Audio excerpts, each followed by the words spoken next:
امشي. علي رمزي عبسة ولسعد بن محمد بن عبد الله عبسة، مولود في 21 مارس 1987. جتني نقمة على الدين وحب العلمانية على خاطري باش تمكنني من الزواج براجل، وأنا علماني لوطي. ايش عملت؟ أنا اللي هزيت، أنا اللي حطيت المصحف في التواليت في 3 مساجد. مساجد طريق جلال زوز ومسجد المركزي بين قردان، وأنا اللي كتبت الكتابة بالفحم في السوق. جماعة أنا راني من جماعة أعتقني، يحب العلمانية على خاطري باش تمكنني من الزواج براجل. شكون وضع التصعيد؟ انت كتبت الأوراق؟ والأوراق أنا اللي هزيتهم من المكتب الإسلامي. ايش فيهم؟ فيهم كلام إلحاد وكفر. علاش؟ نقمة على الدين. شكون قاصد باش تستفز بيه؟ قاصد باش نستفز بيه العباد كله، نحب نخرب البلاد. علاش تخلط البلاد؟ على خاطر نحب العلمانية تربح. علاش تحب العلمانية تربح؟ خاطر هي باش تمكنني من الزواج براجل. هذه مهمتك الكبيرة أنت هذا أقصى ما تحب أنت بالدين.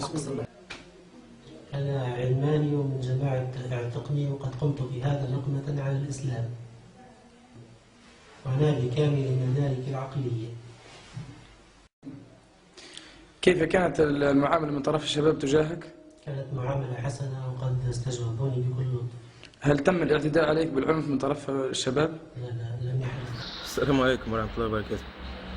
تو بربي كلام هذا، تو بجاه ربي أخي للدرجة استبلاه، للدرجة تحبوا تكفروه الواحد يا أخي، تحبوا تخرجوه على ملته.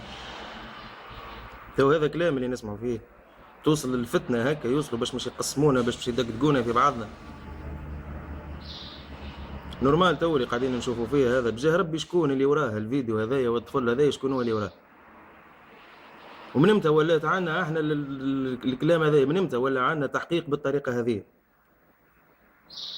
ما يذكرونا سبحان الله، يذكرونا في الطفل التونسي اللي تشد في ليبيا مقمرين له واحد كلاشينكوف في راسه من وراء الكاميرا ويملوا عليه وهو يتكلم. توك هذا نورمال يا ولدي؟ والله قسما بالله راهم يحبوا يقصونا في اثنين، راهو مش في اثنين، يحبوا يقصونا طروف طروف. من امتى ولات مشكلتنا احنا دولة مدنية ولا دولة اسلامية ولا علماني ولا لائك؟ يا ولدي اعمل دولة اللي تحب مدنية، اعمل دولة اسلامية دينية توكل العباد يهديك ربي.